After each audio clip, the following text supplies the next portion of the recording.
आपका जो next topic है वो है फूरियर ट्रांसफॉर्म्स। ठीक,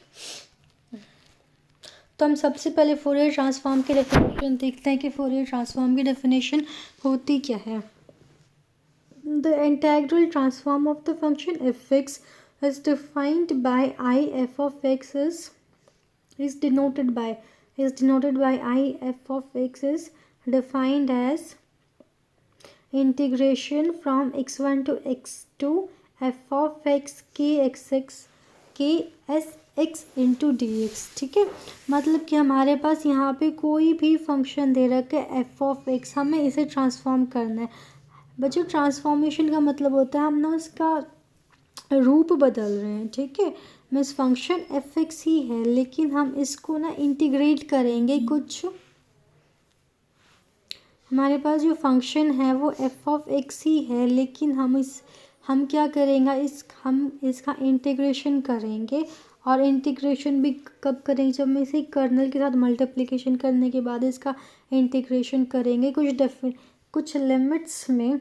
ठीक है, तो हमने इस फंक्शन को ट्रांसफॉर्म कर दिया, मीन्स हमने इस फंक्शन को बदल दिया और उस फंक्शन के बदलने को हम बोलेंगे इंटीग्रल ट्रांसफॉर्म।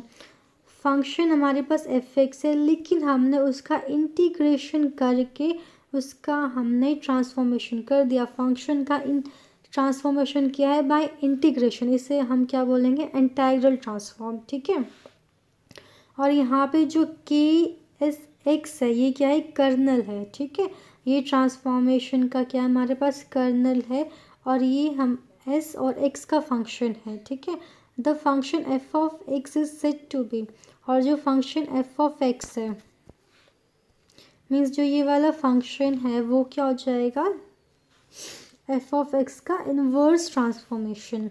अब यहाँ पे हमारा डिपेंड करता है कि हमारे पास कर्नल क्या है। हम यहाँ पे डिफरेंट कर्नल रखेंगे और इस ट्रांसफॉर्मेशन का अलग अलग हमारे पास नाम आ जाएगा। ठीक है, अगर हमारे पास कर्नल क्या है, अगर हमारे पास कर्नल ई की पावर माइनस एस एक्स है, ठीक है, तो ये क्या हो जाएगा, एफ एक्स का लैप्लास ट्रांसफॉर्मेशन।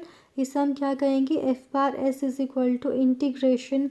और यहाँ पे जो x1 की वैल्यू है 0, x2 की वैल्यू है इन्फिनिटी, तो फिर क्या बोलेंगे इसे, f of s is equal to integration 0 to infinity f of x e की power minus s x d x. ठीक है, अगर हमारे पास कर्नल की वैल्यू ई की पावर माइनस एस एक्स है, x1 की वैल्यू 0, x2 की वैल्यू इन्फिनिटी, तो हम इस इंटीग्रल ट्रांसफॉर्म को बोलेंगे Laplace transformation of F of x. ठीक, अगर हमारे पास कर्नल की वैल्यू ई की पावर आयोटा एस एक्स और जो लिमिट्स हैं वो है इंटीग्रेशन की माइनस इन्फिनिटी टू इन्फिनिटी, तो हम इस इंटीग्रल ट्रांसफॉर्म को बोलेंगे Fourier transformation of F of x.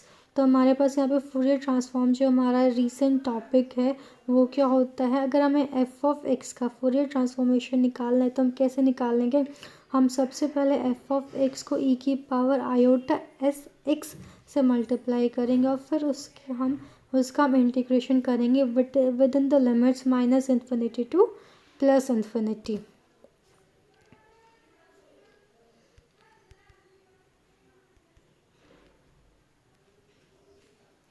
अगर जो हमारे पास कर्नल है वो है x की पावर s माइनस 1, तो इस ट्रांसफॉर्मेशन को बोल देंगे हम मेलिन ट्रांसफॉर्मेशन, मीन्स एफ एक्स का मेलिन ट्रांसफॉर्म।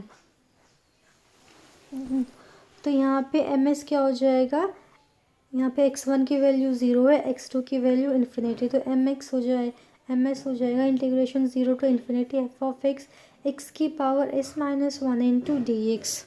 अगर हमारे पास जो कर्नल है वो साइन का फंक्शन है या कोसाइन का फंक्शन है या बेसल्स इक्वेशन है, तो फिर उनकी क्या होगी, डेफिनेशन अलग अलग, डेफिनेशन अलग होने से ट्रांसफॉर्मेशन भी अलग हो जाएगा। मीन्स अगर हम कर्नल की जगह साइन रखें और कर्नल की जगह कोसाइन रखें तो हम इसे बोलेंगे Fourier sine function and Fourier cosine transformation. अगर हम कर्नल की जगह बेसल्स फंक्शन रखेंगे तो हम इस इंटीग्रल ट्रांसफॉर्म का नाम हो जाएगा हमारे पास हैंकेल ट्रांसफॉर्मेशन।